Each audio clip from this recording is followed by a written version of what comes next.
அனைவருக்கும் சிரம் தாழ்த்தி கரம் கூப்பி பணிவான வணக்கங்கள்.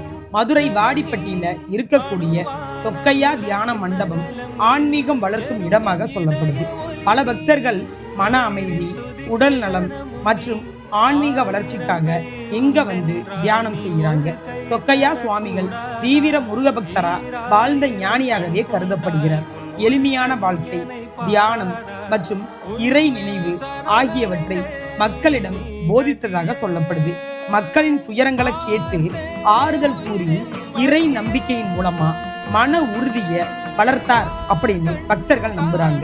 அவருடைய பக்தியையும் ஆன்மீக சேவையையும் நினைவு கூறும் வகையில வாடிப்பட்டி பகுதியில தியான மண்டபம் அமைக்கப்பட்டு பக்தர்கள் வழிபட்டு வர்றாங்க. முருக பக்தி, அன்னதானம், சேவை மனப்பான்மை ஆகியவற்றை வலியுறுத்தியவர் அப்படின்னு உள்ளூர் மரபுகள் சொல்லுது.